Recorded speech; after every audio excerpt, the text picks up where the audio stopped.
Jai Sairam. Welcome back to my channel.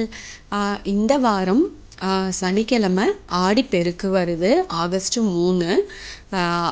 ஆடிப்பெருக்கன்னைக்கு என்ன பண்ணலாம், என்ன வழிபாடு செய்யலாம் அப்படிங்கிறத பற்றி நான் இந்த பதிவில் ஷேர் பண்ணுறேன். என்னோட சேனலுக்கு தொடர்ந்து சப்போர்ட் பண்ணுங்கள், லைக் பண்ணுங்கள், ஷேர் பண்ணுங்கள், கமெண்ட் பண்ணுங்கள்.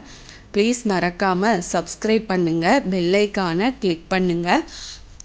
ஆடி மாதம் அப்படின்னாலே தெய்வீக சக்திகள் அதிகரித்து வர்ற மாதம் தான் ஆடி மாதம்.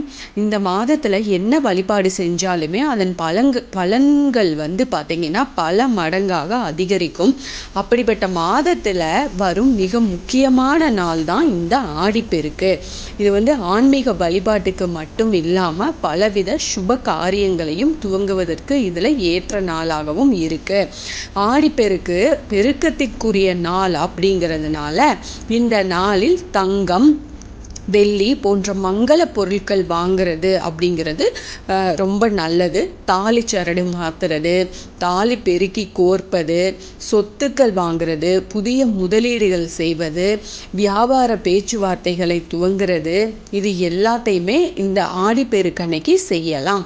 இந்த ஆண்டு ஆடிப்பெருக்கு வழிபாட்டினை எந்த நேரத்தில் எப்படி செஞ்சால் வீட்டில் 16 வகையான செல்வங்கள் பெருகும் அப்படிங்கிறதையும் நாம் பார்க்கலாம்.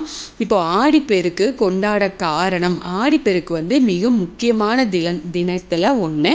இந்த ஆடிப்பெருக்கு ஆடி 18, ஆடிப்பெருக்கு, ஆடி நோம்பி அப்படின்னு பல பெயர்களில் நம்ம சொல்லுவோம். இந்த நாள் ஆடி மாதத்தில் வரும் முக்கியமான வழிபாட்டு நாள் தான் இந்த ஆடிப்பெருக்கு. அது மட்டும் இல்லாமல் ஆடி மாதத்தின் 18ஆம் நாளையே ஆடிப்பெருக்கு தினமாக தான் நாம் கொண்டாடுறோம்.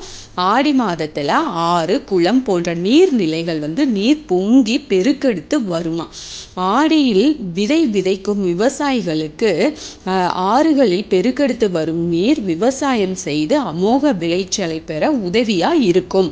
அதனால விவசாயத்தை செழிக்க செய்யும் நீர், அந்த நீருக்கு மரியாதையும் வழிபாடு செய்யும் அந்த திருநாள் தான் அந்த ஆடிப்பெருக்கு திருநாள். ஆடிப்பெருக்கோட சிறப்பு என்னன்னு பார்த்தீங்கன்னா, எந்த ஒரு இதில் பொதுவாக பார்த்தீங்கன்னா சுப காரியங்கள், அதாவது சிலது இதில் செய்ய மாட்டாங்க. அது வழிபாட்டிற்குரிய மாதம் அப்படிங்கிறதுனால அதை ஒதுக்கி வச்சுருப்பாங்க.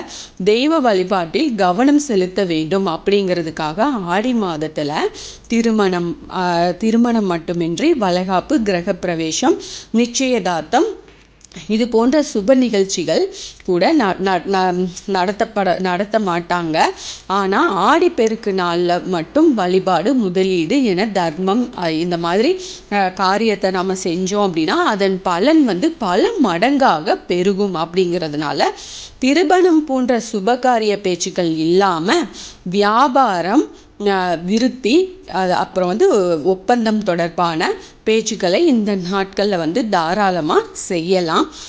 வீட்டில் ஆடிப்பெருக்கு வழிபாடு செய்கிறது ஆடிப்பெருக்கு நாளில் நீர்நிலைகளுக்கு சென்று தேங்காய், பழம், வெற்றிலை பாக்கு, பூ, மஞ்சள், குங்குமம், தாலிச்சரடு இதை எல்லாமே வச்சு வழிபாடு செய்வாங்க.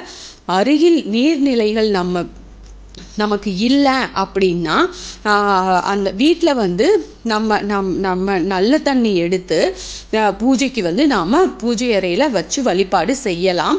அந்த பூஜை அறையில் ஒரு செம்பில் தீர்த்தம், உங்ககிட்ட தீர்த்தம் கங்கா ஜலம் இருந்துச்சு அப்படின்னா கங்கா ஜலம் ஊற்றி அதில் மஞ்சள் தூள், குங்குமம், ஏலக்காய், பச்சை கற்பூரம், ஜாதிக்காய், எலுமிச்சம்பழம் இது எல்லாத்தையும் போட்டு வச்சு அதில் எல்லா புண்ணிய நதியும் அதில் எழுந்தருள வேண்டும் அப்படின்னு நல்லா நீங்கள் வேண்டிக்கோங்க.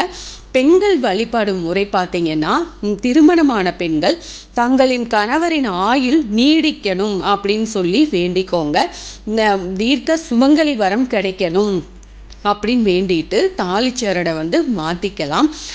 அது மாதிரி தான் வழக்கமும் இருக்குது. அதே போல் புதுசாக கல்யாணமான பெண்கள் தாலி பெருக்கி போட்டுக்குவாங்க. திருமணமாகாத பெண்களுக்கு ஒரு நூலில் மஞ்சள் வந்து நனைச்சி அதை கையில் கட்டி விடுவாங்க. அவங்க வந்து ஆடிப்பெருக்கு அன்னைக்கு விரதம் இருந்து வழிபட்டு இந்த கயிறை வந்து கட்டிக்கிட்டாங்க அப்படின்னா நிச்சயமாக நல்ல வரன் அமையும், நல்ல கணவர் அதாவது வாழ்க்கை துணை வந்து அவங்களுக்கு அமையும். இந்த கயிறை வந்து 3 நாட்கள் வரைக்கும் கட்டிக்கலாம். அதுக்கப்புறம் நீங்கள் வந்து ரிமூவ் பண்ணிக்கலாம். ஆடிப்பெருக்கு வழிபாட்டு நேரம் பார்த்தீங்கன்னா இந்த வருஷம் வந்து ஆகஸ்ட் 3ஆம் தேதி சனிக்கிழமை வருது இல்லையா, அன்னைக்கு மாலை 4:55 மணி வரை மட்டுமே சதுர்தசி திதி இருக்கு. அதுக்கு பிறகு பார்த்தீங்கன்னா அமாவாசை திதி வந்து துவங்குது. இது முன்னோர்களுக்கு உரிய ஆடி அமாவாசை நாள் தான். அதே போல் அன்றைய தினம் காலையில் 9 மணி முதல் 10:30 மணி வரை ராகு காலமும் பகலில் வந்து 1:30 முதல் 3 மணி வரை யமகண்ட நேரமும் இருக்குது. அதனால ராகு காலம் யமகண்ட நேரம் தவிர்த்து மாலை 4:55 மணிக்கு முன்பாக ஆடிப்பெருக்கு வழிபாட்டினை நீங்கள் செஞ்சு நிறைவு செய்து கொள்ளலாம். அப்புறம் அம்மனுக்கு படைக்க வேண்டிய பிரசாதம் பார்த்தீங்க அப்படின்னா வீட்டிலேயே வந்துட்டு அம்மனுக்கு குலதெய்வத்துக்கும் சித்திர அன்னங்கள் அப்படிங்கிற பலவிதமான கலவை சாதம் செஞ்சு நாம் படைச்சு வழிபடலாம். அப்படி இல்லைன்னா பாசிப்பருப்பு, வெல்லம், ஏலக்காய், நெய் கலந்து பருப்பு பாயாசம் செஞ்சு இல்லைன்னா சர்க்கரை பொங்கல் இதெல்லாமே வச்சு எது முடியுமோ அதெல்லாம் வச்சு நாம் ஆடிப்பெருக்கு தினத்தன்றைக்கு நாம் இதை வந்து நெய்வேத்தியமாக வச்சு நாம் வழிபாடு செய்யலாம். குறிப்பாக அன்னதானம் செய்கிறது அப்படிங்கிறது பல மடங்கு அதிகமான புண்ணிய பலனை நமக்கு பெற்றுத்தரும். அதோடு வீட்லையும் அனைத்து வகையான செல்வங்களும் பெருகும். இதுதான் ஆடிப்பெருக்கோட வழிபாட்டு முறை, அதோட சிறப்பும் கூட. நீங்கள் வந்து இதே போல் நீங்கள் ஆடிப்பெருக்கன்னைக்கு வழிபாடு செய்யுங்க. Thank you friends. என்னோட சேனலுக்கு தொடர்ந்து சப்போர்ட் பண்ணுங்கள், லைக் பண்ணுங்கள், ஷேர் பண்ணுங்கள், கமெண்ட் பண்ணுங்கள். ப்ளீஸ் மறக்காமல் சப்ஸ்கிரைப் பண்ணுங்கள், பெல் ஐக்கானை கிளிக் பண்ணுங்கள். இது போல் ஆன்மீக பதிவுகள் எனக்கு தெரிஞ்ச எல்லாமே உங்ககிட்ட ஷேர் பண்ணுறேன். மீண்டும் அடுத்த பதிவில் சந்திப்போம்.